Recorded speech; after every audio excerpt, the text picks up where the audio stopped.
Of the Crafting for Live podcast. We are so glad you're here. Go ahead, if you're listening to the podcast live, go ahead and tell us where you're from over in the comments section. Today's topic, we're going to be talking about SEO, so search engine optimization. And if you're running a small craft business, you might be like, what is that? Or you only kind of have a general idea of what search engine optimization is. But we are here to help you start ranking on search engines today. So if you have questions about SEO, go ahead and leave those in the comments, in the live comments. We are going to try and stay on topic today, and we will be answering those questions at the end of the episode. But if you have other questions for us, you can leave those in there and we can answer them on another episode. Or we do have a form below the video that you can click on and you can ask your own questions there, and we will answer those in an upcoming episode. And thank you so much for listening, whether you're joining us on YouTube Live or you're listening through your favorite podcasting platform. The best way to support us is to rate and review the podcast on a podcasting platform or follow us on YouTube, give us a thumbs up on the video. Best way to support what we're doing here. So now we have a very special speaker this week. We are going to introduce Holly Homer, and she's with Page Wheel. And also, you might have seen her at Kids Activities blog. I feel like that's where a lot of people know you from. And she is an absolute business mastermind. So, Holly, you want to go ahead and introduce yourself? Thanks so much. I like that, mastermind. So I am Holly Homer, and I started a blog accidentally about 20 years ago. And then I just didn't stop. So last blogger standing here. And now it does support my entire family. So it's been a really fun transition. Who knew? Who knew you could do on the internet these days? I had the same experience. I started blogging 20 years ago. So we are like the ancient grandma people of the blogging world. Literally the dinosaurs were roaming the internet back then. Truly. All right. People were like, what is a blog at that time? I didn't know. We started it before knowing these things. I mean, who needs to know what you're doing? Yes, I started it when I was going to graduate school to like tell my parents what I was doing in graduate school. Like it was just so long ago. And I also realized like yesterday or today that Holly and I spoke on Google Plus at a conference many years ago. And that definitely makes us dinosaurs because Google Plus isn't even a thing anymore. In fact, Google Plus hasn't been a thing for like, what, 8 years, 9 years? It was fantastic. Yes, our conversation was fantastic at the conference. The platform was fantastic, and we're officially dinosaurs. It's true.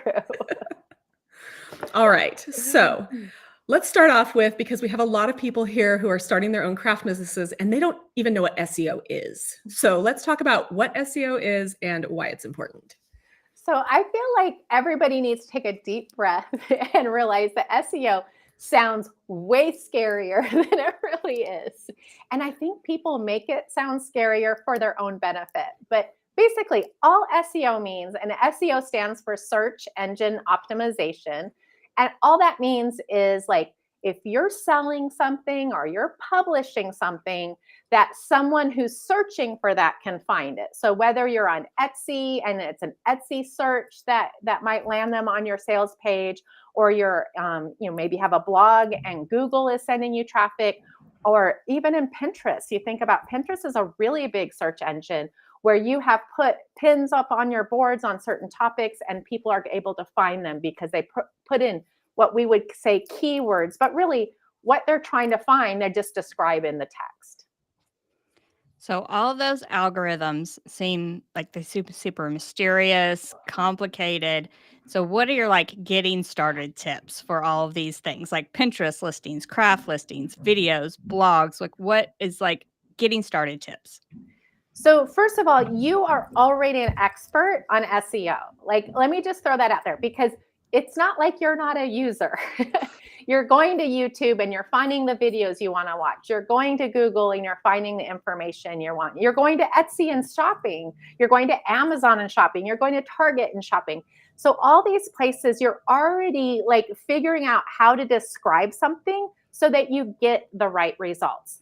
So basically the second step to that is just doing that in your benefit. So like if you have a listing on Etsy, you want to include not just the obvious words that might land someone there, but maybe the secondary or other usage words. I always think like one of the best like kind of platforms to look at this, because you have to be pretty good at SEO on Amazon to get your listing up at the top, is to go look at what the top listings are, and all the crunchy words they put into, like, it's not even a title anymore. It's like a bunch of random, but not so random words all run on together, because they know, like, if you're looking for a kid's gift, it might be a child's gift, it might be a baby gift, it might not be a gift, it might be for my kid.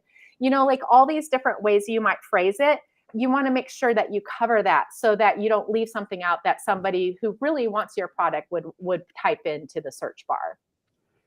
Yeah, I've been noticing that more and more on Amazon. Like, so I love books, I love reading, and if you search a book on Amazon, it's the title of the book, but it also says like rom-com, enemies to lovers. There's all these random words at the end. It's super funny because, like, in the early days when we're bloggers, we would never think of like adding all those extra words on, but yet we see them all the time on Amazon and our brain doesn't even register them anymore.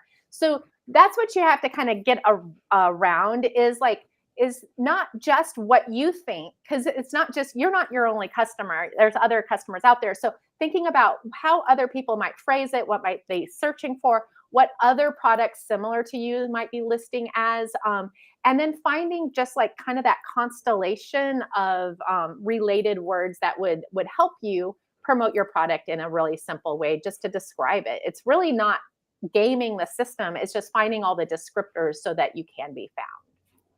Yeah, I'll tell like a little personal story just really fast because it cracks me up. Back in the days when we were not doing a lot of SEO on our blogs, but it was just sort of moving into that, I had made a DIY like geometric painted lazy Susan. Now let's talk about something that nobody is ever going to search for on the internet, right? Like there's nobody out there going, I need a DIY geometric painted lazy Susan, right? It was one of those IKEA lazy Susans and I had painted it.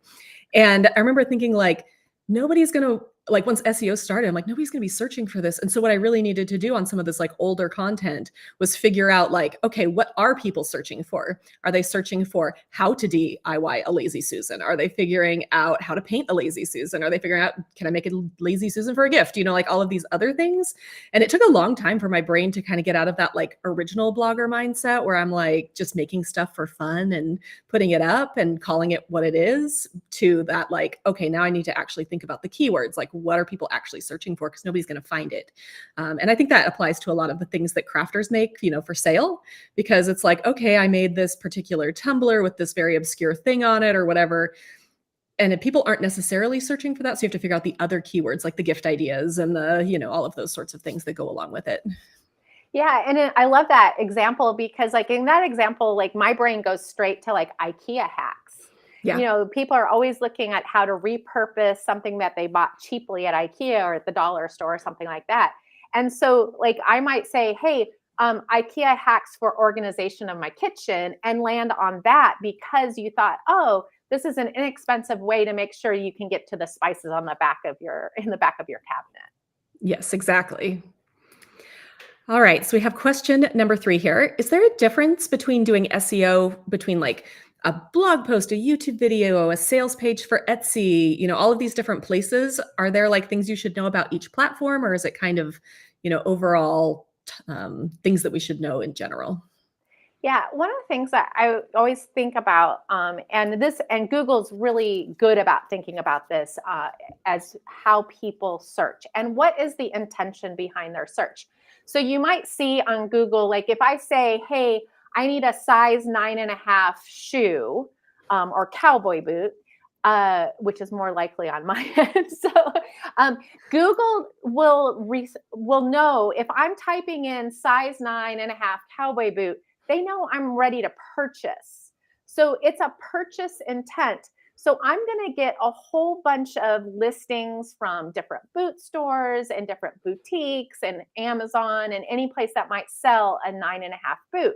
Where if I just go in and I write cute cowboy boots, that might be in between. I might get some responses from boutiques and stuff like that, but I might also get some information about how cowboy boots are made and like what types of materials a cowboy boot might have. And then if I go in and say history of cowboy boots, you can see how even though I'm using those same keywords of cowboy boots, I don't want I mean, I want size 9.5 cowboy boots, but that's not a purchase intent.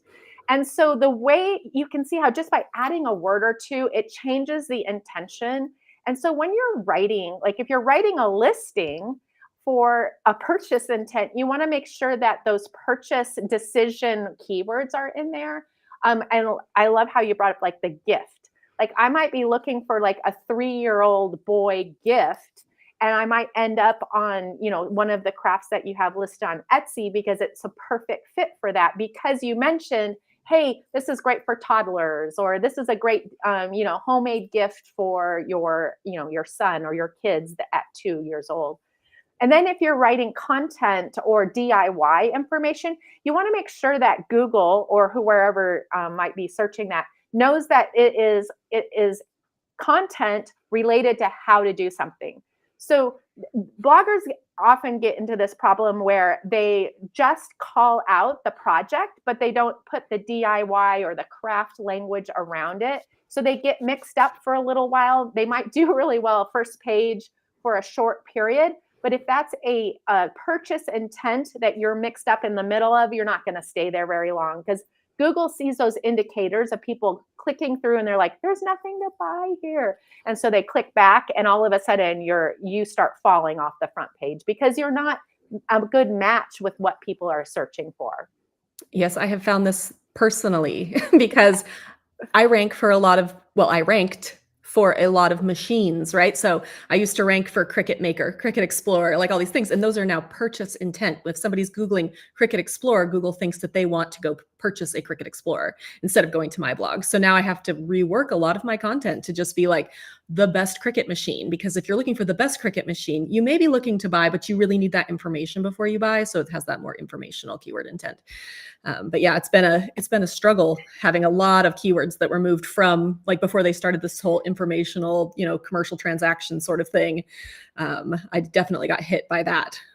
Well, and if you're in that situation, I love what you said, is that there's still need for this. It's not like people aren't looking for reviews or comparisons, and they really do want a human. They don't want to go to AI or the Amazon listing where it's like check boxes and questionable reviews. They would rather have like, hey, I have these 3 machines. This is what I like about this one. This is what I like about this one. This is what I don't like about this one. Or if you have small kids, you might like this. You know what I mean? Like all the things that like we as humans might think about. And you can add that information after the fact to old content. So you might have something that said, hey, you originally was just the information about the machine you bought. But then you could go in, 4 years later and say, hey, I'm updating this today because this isn't the only machine that's available anymore. There's these other ones too. And this is why you might like this one. And this is why you might like this one. Or I rank for, it's a couch, but it's a couch I've had for 5 years, and I'm still on the front page of Google for the review words around that couch, because every year I go back and say, still have this couch 4 years later with 3 boys. And that's information that you can't get if you just go to the manufacturer. And I walk them through like how it was delivered and how I had to put it together and how I didn't have to put it together and why I chose certain fabric. And oh, by the way, here's the picture after year 1. Here's the picture after year 2. Here's the picture after year 3. Because if you have 3 boys like I do, making sure that couch is really sturdy is a really good reason to click through to my blog. This makes me very interested. I should go click it because I've got 2 boys who like to use my couch for parkour. See, this is why it's important that we have the stain resistant fabric. Exactly. This is all just really important too. Like, even if you don't have, necessarily, I feel like there's a lot of people who are like, if you're on Etsy and you're like flower tumbler, like that is not enough information to give Etsy like what you're actually making. Are you selling a tumbler with flowers on it? Are you selling a image that you can make to put on a tumbler with that? Are you selling something that is handmade? Are you selling something that, like all of these different things? You just really need to like get into that mind of the buyer of like, what are they searching for that they will find your product? Yeah, and I love like you think about, but that's the keywords. But what I want, like, what's so cool about the kind of advanced searches these days is the algorithms are really good. That I know started noticing that on my blog, for instance, I was ranking for keywords that were not even in the post. So if you think about that, you the contextual is super important. So how would you write that listing on Etsy for that flower tumbler if you couldn't use the words flower tumbler? So you could make probably what you could probably end up doing is creating an entire context around that where you don't even use those words that Etsy would eventually know that, oh my goodness, she described it so well that we don't even actually need the keywords. Now, I would recommend putting the flower tumbler keywords in as well. But you can see, like, if you look at it from what's that game where you can't say certain words, like a taboo. No taboo. Yeah. If you write it like a taboo, like a game, then you will actually end up a lot better off in the end because you're thinking about like all the things and not just because when you sit down to write these things, I know it's like blank piece of paper or a screen and you're just like flower tumbler, flower tumbler. It's really hard to stare at that blank screen. I feel like that's especially if you are don't have a background in any kind of writing. Like you are like, I'm really crafty, I make crafts, but like, Angie, she's an engineer, right? Like that's her background. So, I mean, I was a writer, so like I understand the writing part of it and that part comes pretty easily to me. But I think there's a lot of people out there who's like, I don't know how to write a product description or Well, and the other side of that is there are tools now that are really good. And one of the things that you mentioned, that the software that I've recently developed, co-founded with Rachel Miller, is called PageWheel. And we use AI to help you develop a digital product and then create sales page, delivery page, and emails all like within minutes, so that you don't have to worry about like adding all the tech to that. But on the other side of that, the AI like generates really amazing language if it is like programmed correctly. And so we do have on PageWheel Packs, which is the kind of the AI generation side of PageWheel, is you can actually say, hey, I need a listing and we'll prompt you to describe your product in a few things. And then it like kind of throws it all together and gives you different ways to say that. Because that's one of the things AI is really good at, is it's gone through the internet a cajillion times.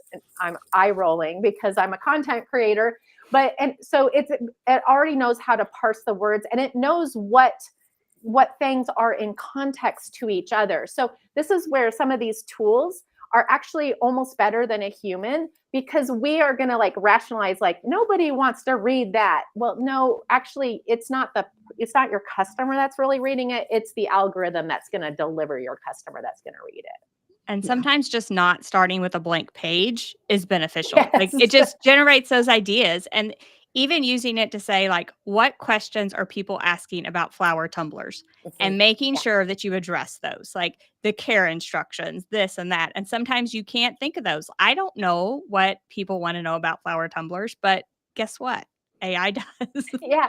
Well, and the other side of that is to take it that next step and say, okay, now that I have this listing and I have like social media, Pinterest, I may be on Facebook. Now, how can I talk about these flower tumblers in a way that doesn't alienate all my friends and family? Like, I'm selling flower tumblers every day. No, like if you can put in like what your product is, we have like an editorial calendar, which is a super fancy way of saying a whole bunch of ideas that you can schedule out on social media. So it will give you a whole bunch of different ways to approach that same product. So, hey, you might talk about, yes, the specifics of the flower tumbler or post a picture about one a day, but then you can also look at, hey, look how it kept my drink cool, at the beach, or look how it makes a great gift for my mother-in-law for Mother's Day. All these different things that when we're in the middle of scheduling out social media or, planning out a promotional plan, we get so tunnel vision because like we made this amazing thing and then we forget that in order to sell it, there's a few additional steps. Yes, I feel like that is all very accurate to my own experience. And then when you have like the different platforms, Like you're selling a flower tumbler on Etsy. Maybe you have a blog and you do a blog post about how to care for tumblers and target some of those other keywords that AI has like given you the ideas for, pointing back to your flower tumbler that you have for sale on Etsy. Exactly. And then going even a step further, if you have gift guides for the different reasons you would buy a flower tumbler, Teacher Appreciation Week is this week. So of course your teacher needs a flower tumbler, but thinking about like when you start actually looking at when you look at the context, and SEO is kind of fun because it's going to make you look at the context around the product, is all of a sudden you see, oh, I could make a pin that, yes, shows the flower tumbler, but I could also make a pin about the best teacher appreciation gift. Maybe I'm going to do the flower tumbler with a seed packet inside or something like that. So all of a sudden it becomes the basis of content creation and not just a product that you're like trying to push on the internet. Yeah, absolutely. Okay, I think we can move on to question 4. So question 4, and this is about local SEO. So should someone focus on local SEO if they just sell their crafts primarily like in their local area? Or should they kind of aim for a broader audience? So I love this idea because I think there's super great benefits to both. And by the way, Google treats local SEO completely different. It's almost in its own bubble from national SEO. So, which means that if you have the ability for someone to come pick up, and it's all about timing these days on the internet, is like, if I have a week and a half to order it, then they'll probably go order it online. But you think about like the way we live busy lives is like, oh my goodness, like Mother's Day is tomorrow and I need to get X, Y, and Z. And that's when you as a local business person that has these amazing products, like can edge out the entire internet really, really quickly by speed of being able to access it. So the other thing is like maybe you are in some local boutiques. All these different ways is if you can create maybe on your website or your landing page, all these different places that you can find these things using local words and reasons why people places and reasons why people might come to you locally. That doesn't take away from the fact that you might have that exact same thing on Etsy, but that listing is going to be in a different place in Google than what those local things are. So if you have the ability to be in your local boutique, which is amazing because those local boutiques are going to do better with local products anyway, because as I walk into that boutique and I'm like, oh my goodness, this girl that does this lives in my town, I'm much more likely to pick up it as a purchase. But then also you give that boutique unique things that they're trying to compete into that local flavor versus the online world as well. So it's really kind of a neat thing, especially if you are selling locally. And you think about like the farmer's market or something like that. Hey, I'm going to be at the farmer's market next, on the first Sunday of every month. Here's what my booth looks like. This is what I'll have. If you want to do pre-orders, I'll have it available for you. Giving people ways to buy local and telling them on the internet will give context to Google and to other search engines that you are a local business as well. That makes really good sense because I feel like there is so much room like in the niche for hyper local gear, right?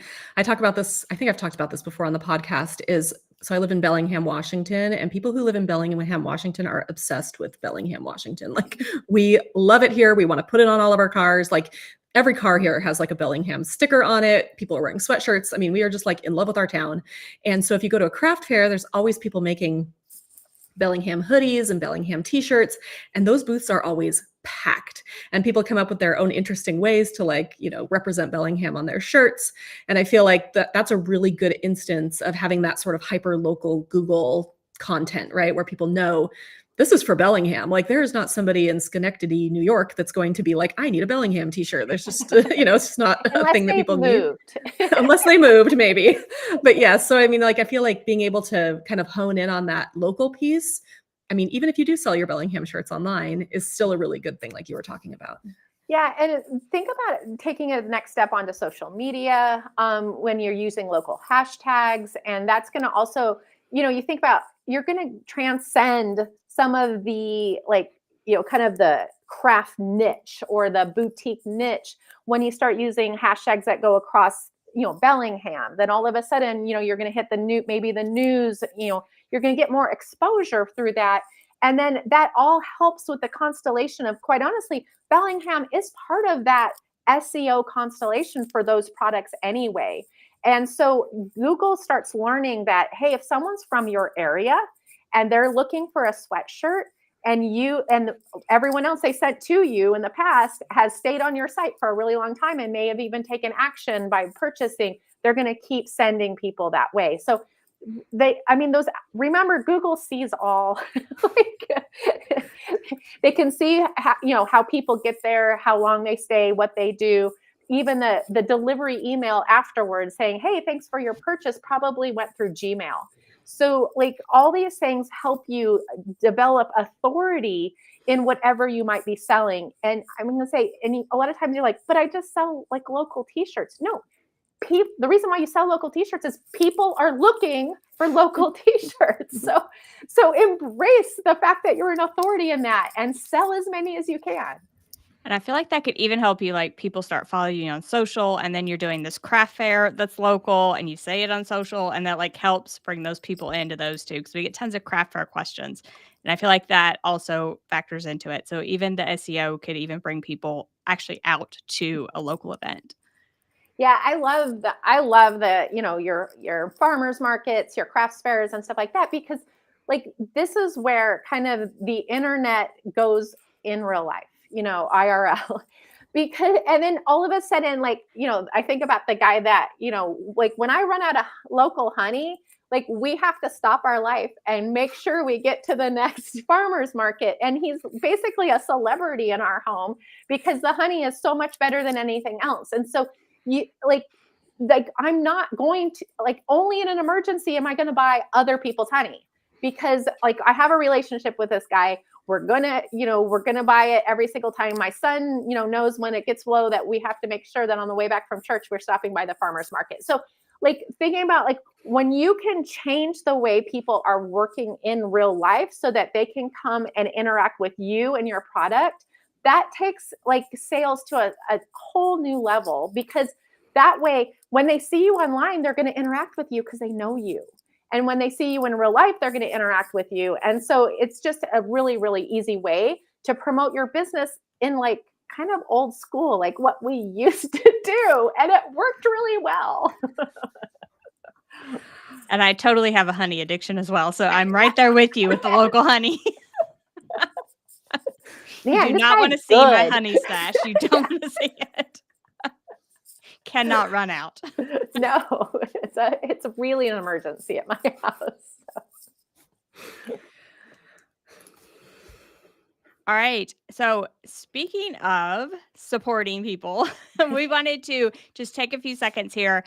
We're constantly asked how people can support the podcast, and we did start a merch shop. So we just wanted to take a second and shout out the merch shop a little bit.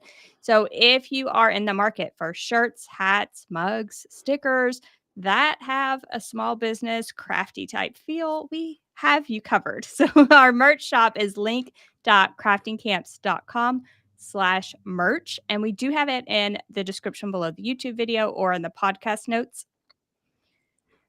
Did you get the QR code up there as well? I did. So if you are watching on YouTube, you can scan the QR code in the corner, or we have it running across the bottom of the screen as well. Here, I'm going to stand up for all of you on YouTube so you can see my shirt. I'm wearing my Just Minding My Own Small Business t-shirt and I'm today. wearing Ask Me About My Small Business.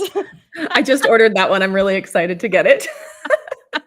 So yes, we do order our own merch. We do. We're just really excited. I want to know about the customer complaints when you order your own thing. We actually have a company running it for us, a company local to Fargo, of all things. So yeah, that's helping a Fargo business, which is far away from both of us, but we love shirts from Fargo. So we have all sorts of cute stuff on there, though, and we're really excited because, gotta get some merch. Yeah, and we went with the super soft Bella Canvas shirts on everything, so you can't go wrong. You really can't can't go wrong. It's so nice. I mean, I have washed this shirt, I can't even tell you how many times, and it looks like it came out of the box. They Yeah. make such quality shirts. Yes, so good. So yeah, we're excited about our merch shop. So if you want another way to support the podcast, that's a way to do it. And so we always thank you for all your support, regardless of the merch shop, or if you just want to leave us a rate and review, that's free. All right, now we'll go back to our SEO questions. So, are there things other than keywords that we can do to let Google know we're here? Like, hello, Google, we're here. Yeah. So remember how we talked about like Google sees everything? So thinking about how you can send external traffic and external links, even if it seems really, really simple. But if you have, for instance, a Google Drive, if you have like a spreadsheet or just a simple document in Google Drive that links to those products, those are literally links. I mean, you're not going to conquer SEO by that simple thing, but just starting to think about like if you send links out if you have an email list and you're sending out new product links every once in a while to that list, those are links that are coming in. When people click on links and the internet spider of links, they can see, like the algorithms can see that there's traffic coming in from external sources. So it's really, really awesome to leverage social media, get those things out on Pinterest and pin them more than one way. Like we talked about, pin it as a gift, pin it as a product, pin it as in action, think about all the different stories you can tell and pin it that way. Putting it out on Facebook, on Instagram, on anything that you can do to get some traffic. And then I am a huge proponent of email. So if you have a customer email list, this is something I want you to think about. How can you use that in a way that those people don't have to search the internet again to find you? If they are like, for instance, I love the small business idea. I run a small business. So I'm thinking about like, okay, I'm going to buy that one this week and then life will happen. And I won't even remember the other shirt exists unless you email me. And so start fostering the love of your email list. I email my people every day. I know that might be a little excessive, but what it's become is it's my conversation with people. And they don't have to go to the internet and scroll for stuff. I'm going to deliver exactly what I think they need every day in their inbox. So I'm going to save them a whole bunch of time. And part of that is going to be some of my favorite products, some of my products, some affiliate products, or things I've just found that I think they're going to like. And it's kind of like that conversation with a friend. Is like if you sat down with your friend and you're like, hey, look at my new shirt. She's not going to be like, are you trying to sell me that shirt? Like, she'd be like, oh my God, where'd you get that? You're like, I made it. And they're like, no way. So like, stop acting like everybody else isn't like a good friend of yours. Like start treating them like friends. And a lot of times you're going to find they're going to become some of your best friends. So like thinking about putting the human interaction back into selling. I think there was a reason why network marketing took off so much in the early, we're talking about 20 years ago, 15 years ago, because literally it was an excuse for friends to get together. And nobody was like, oh, I don't want to spend, $15 on this really cool kitchen gadget. They're like, oh my gosh, I can't wait till the next party. I'm going to get another one. Or I'm going to get a gift for someone. So, and the part of that was because of the relationships. And it's been really easy once we've moved online to remove the relationships from this. But that is our superpower, people. Like this is how we outsell Target and we outsell Walmart, is because we actually are human and we can have a relationship with our buyers. So we are both like so excited you mentioned email because we talk about email in every single podcast episode. I swear to you, like that is our passion. Please start an email list. Please start emailing them. Make them your friends, please.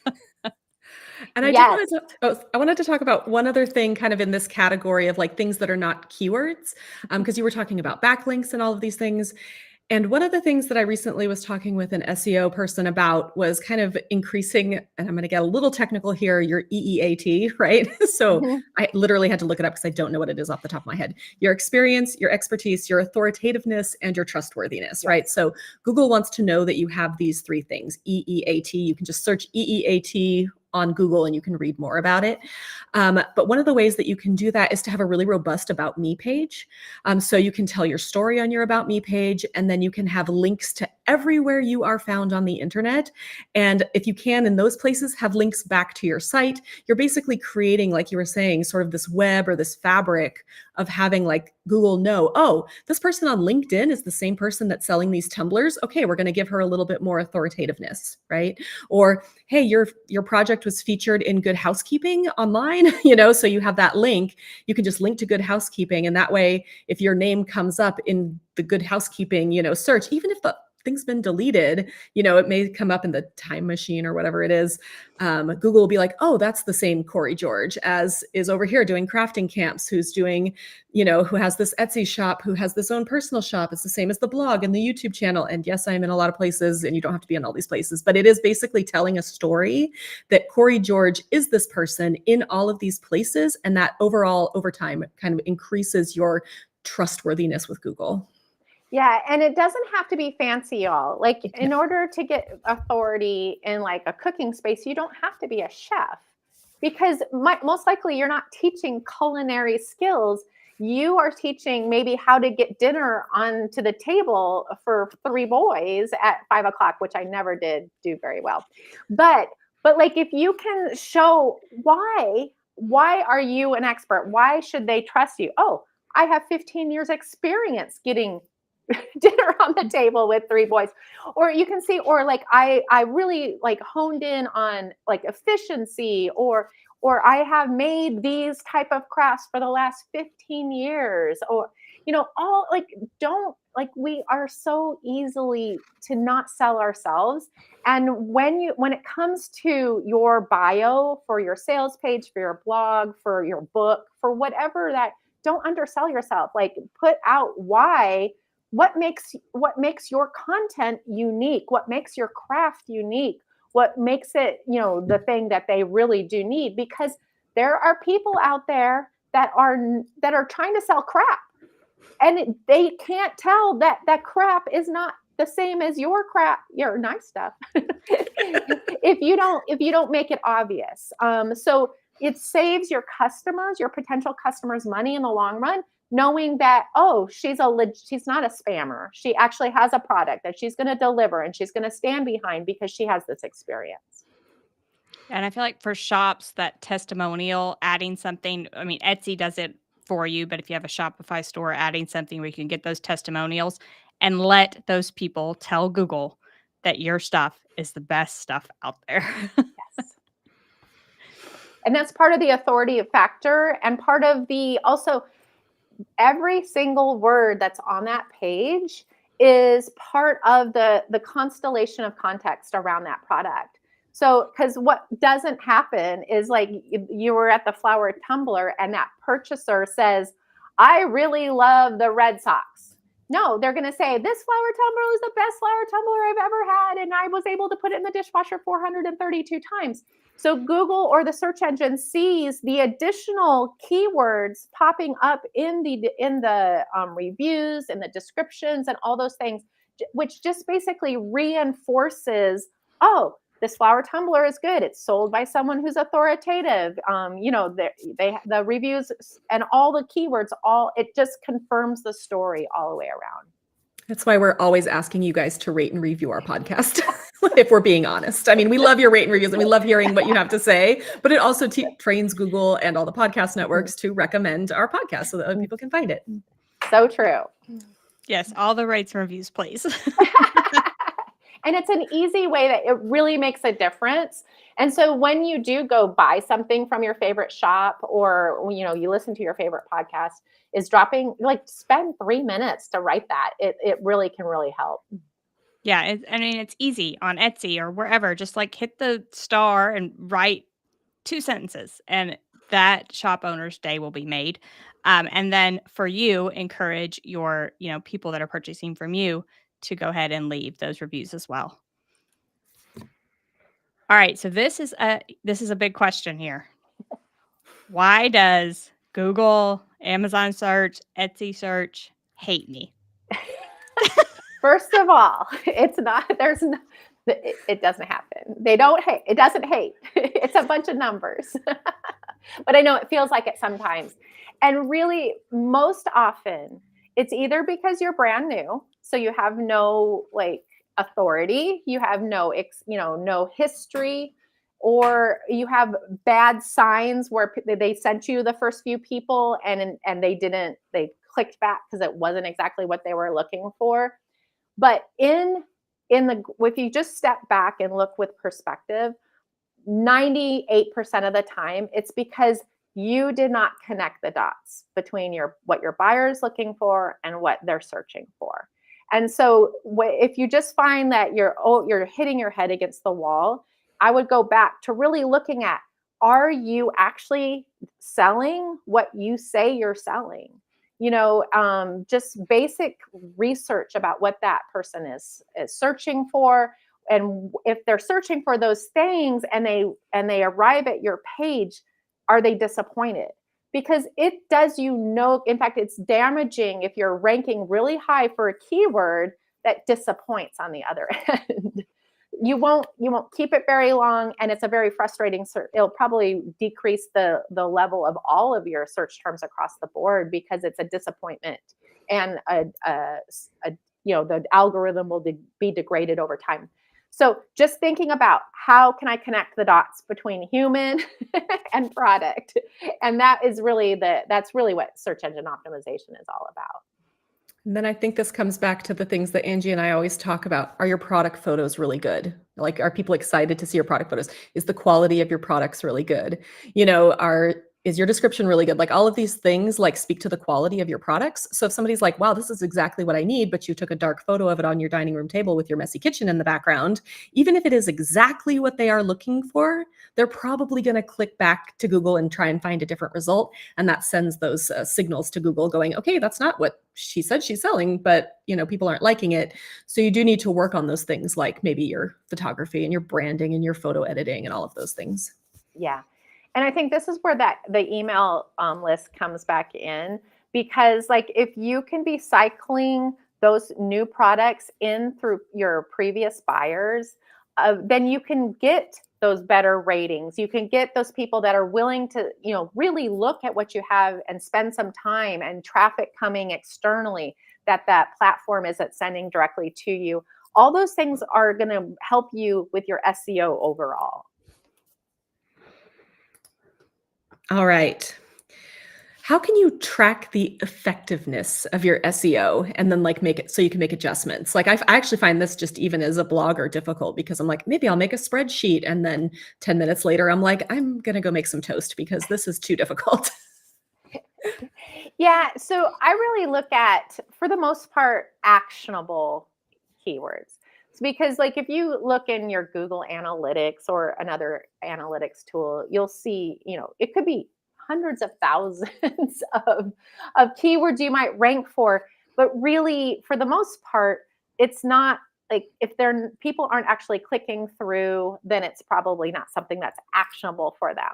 So you might think about, okay, I right now am getting search traffic for, let's say a flower tumbler with a straw that's bright pink and purple.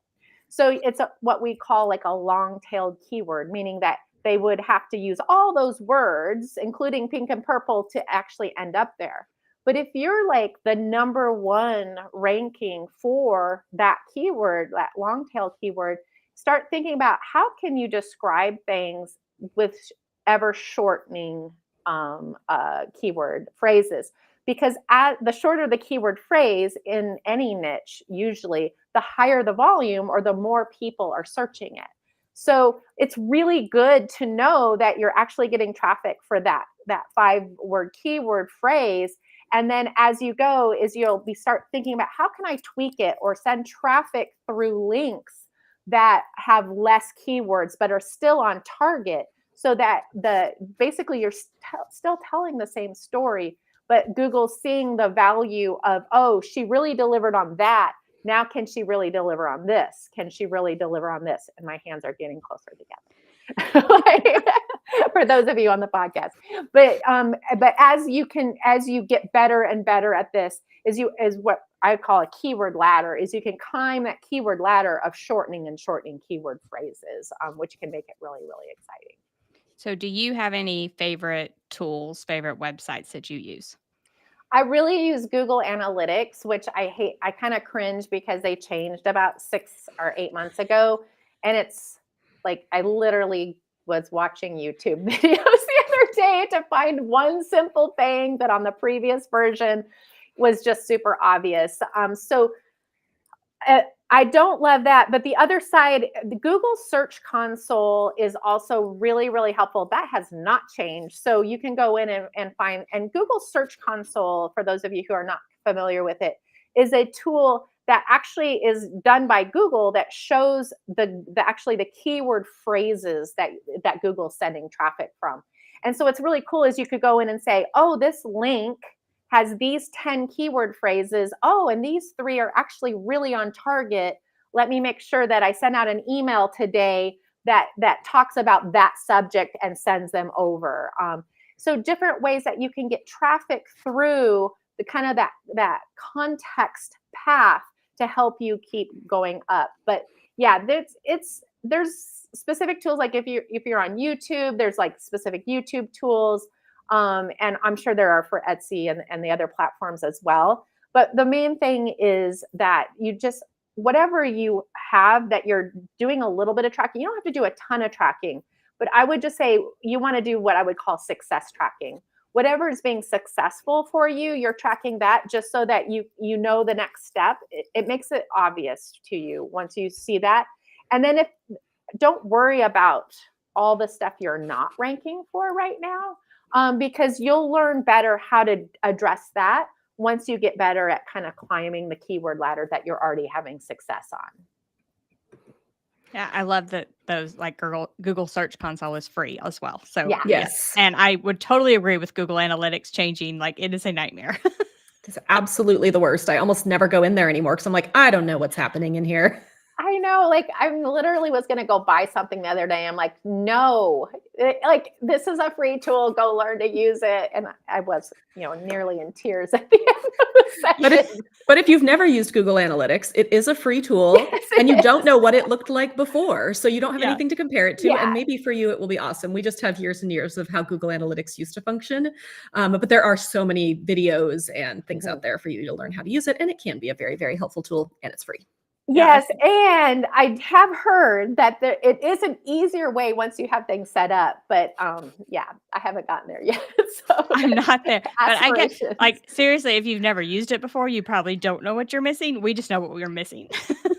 Yes, exactly. You could just stare at it going, I knew this. I know people who say this was better. I wish I was you right now. Right. I wish I was coming into it without the history. Yeah, exactly. All right. So those are all of our questions. If you guys have any other questions for Holly, go ahead and please leave those in the comments on the live YouTube video here. And we will answer those in a few minutes. But first, Holly, can you tell us a little bit more about PageWheel? You talked about it earlier in the podcast, but let's talk about it a little bit more. Yeah, so PageWheel was kind of came about because as a blogger, I was adding some opt-ins, people, so that I could get more people on my email list, and also low ticket products so that I could, monetize in different ways. And basically those were printables.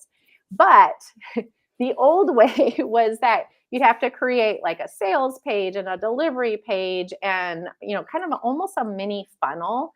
And if you've ever played around with that software, and I'm not a tech girl at all, so like I would put these things together and they would misfire or they wouldn't deliver. And then I have angry customers and I spent lots of money and time and energy and brain space I don't have to put them together, and they just didn't work. And so my co-founder, Rachel Miller, she and I have a blog called One Crazy House that we're putting these products on. and like literally like $7 to $20, guides and organization guides. The site's all about hacks, and so I was just like, Rachel, this is so stupid hard. Like, why? We have to use this software that's several $100s a month. These takes, each one of these segments of sales processes takes several hours to put together. And then we're selling it for $7. Like, we're in the hole every single month. And I don't see how this is going to become profitable. And we're literally trying to give things away and trying to sell them for $5 and $7. Like, this is silly. So she's like, I think we can automate it. And so she came back later. She goes, I think we need to I have an idea. We can put it, like, do a software. Well, that was like 3 years ago.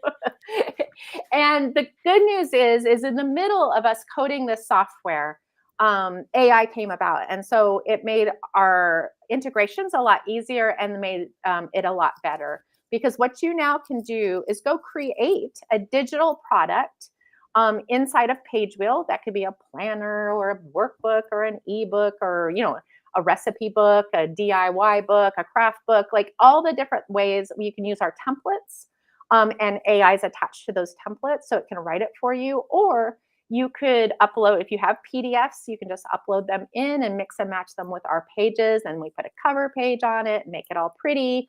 And then what happens is we know what you made. And so we automatically write the sales page and the delivery page and the delivery email. So we make sure that your people get it, and you can set your price or you can give it away. It doesn't matter to us. You put your Stripe on there, so you get the money directly. And for those of you who already have like a shop somewhere, you can do what I do. Is because on Kids Activities blog, I have all these opt-ins already, and I already have a system in place. So if I'm giving something away, I want to put it in my existing system. So I just make something in PageWheel and then download it. But I let it run the sales page and delivery page because there's mock-ups and all these things that are automatically created. So all the images that I need, I can just use from there too. So it's really flexible. You can give stuff away. You can build your list. You can sell things and make some money. It's just a really neat, quick and easy. By the way, that will, like, from start to end, our average customer spends about 30 minutes on start to end. Now I've made so many that like I can do it in about 7 minutes. But that's launching. Like when you push that publish button, you actually have a link to your sales page. So you could be selling it right then, instead of waiting several weeks to get your act together. That's amazing. So I did put the QR code in the corner if you are on YouTube, and it's packs.pagewheel.com. If you want to give it a try for yourself, make yourself a social media calendar for free and just see what it's all about. And I do want to give a last call for questions. We did not do that. So if you are joining us live on YouTube, you can ask any last minute questions in the chat. But Corey, someone did ask if we could show our shirts one more time. Yes. Means I have to stand up. We have to stand up. And I got to move my hair. So if you are on the YouTube channel, these are the shirts we're wearing today. There are several more in the merch shop, and it's and I'll have to look up that. It's link.craftingcamps.com/merch, and you can see all the shirts there. So if you want to see all the shirts we have, you can see all of those there. We've got a pink one with a heat press that says hot stuff. We've got one that says maker, sort of in a rainbow. We've got one that says I craft so hard I sweat glitter. I mean, there are a lot of very fun options. I love it. They're so cute. All right. So I did not see any more questions. You all be sure to give PageWheel a try. I love that it makes we talk about mock-ups all the time, possibly in every episode, because that's like the easiest way to do things regardless of what you're selling. So I do love that it makes a mock-up for you that is piques my interest automatically. Well, and so you could even when I do something, then I use PageWheel to then write the blog post. There's really, I've gotten very lazy since we have that. So I create the product and it makes up all the mock-ups and stuff like that. And I just screenshot them, put them in the blog post, have it write the blog post. And then the social media calendar to promote it. So it just makes life so much easier. I feel like we're way overthinking everything these days, and this is just a way to simplify your life a little bit. And we have talked about, have we talked about on this episode on the podcast? I think we have, about having a free download on your website somewhere. So if you do have your own website, that having something that you can give away in exchange for email addresses is like one of the best ways to, grab those email addresses. Like, you don't need to be like me. I think I have like 800 opt-ins at this point. It's just an obscene number of opt-ins, but you can have 2 or 3 that kind of fit, maybe it's a free pattern, maybe it's a free printable checklist of, how to take care of a Tumblr, like any of these things, simple things. We're not looking for like crazy, we're giving them away for free, right? Like, so it shouldn't be something that you would want to charge money for. It should just be something that's helpful, quick, and easy win for somebody who has to download it. All they need to give you is their email address. And that is such a great way to grow your email list. And again, all 3 of us are just going to scream at you all 24 hours a day that you should be growing your email list, because it is not governed by an algorithm. And so you will get in people's inboxes. Yes, they still have to open them, but you are at least getting in front of them. And that is just priceless in this age of algorithms. Well, and when you make a new one, send it to the list of the people that are already on there. And that gets your emails open more often when you're giving them free stuff all the time. Yes, So I love free stuff. Yes. Free stuff all the time. All right. I don't think we have any more questions. So thank you, Holly, so much for coming on. Everyone be sure to check out PageWell and be sure to follow them on Facebook. We have that in the YouTube description as well as the podcast notes. So be sure to follow them there for tons of updates. And then if you want to join us for the next episode, we have a very special episode. It's just going to be me and Corey, I think. And it's going to be how to navigate running a small business with a chronic illness. So we're going to get a little bit personal in 2 weeks, and that will be on YouTube on May 23rd and on the podcast on May 27th. So come and hear a little bit of our personal story. You can sign up for our newsletter to get reminders, and that's in the YouTube description or the podcast notes. And then, like we've said several times in this episode, remember to rate and review our podcast. Again, we are seeing those ratings and reviews come in. And thank you from the bottom of my heart, because it really does help us get seen by more people. If you feel like you need to share this with a friend who needs to hear it, please share it. I feel like next week's episode especially is going to be one that people are sharing with other people that they know, because everybody knows somebody who is having a difficult time because they have a chronic illness. So sharing these podcast episodes helps as well. All of this is like really vital to our success. My goodness, too much talking, and we really appreciate it. All right. So thank you all so much, and we will see you in 2 weeks.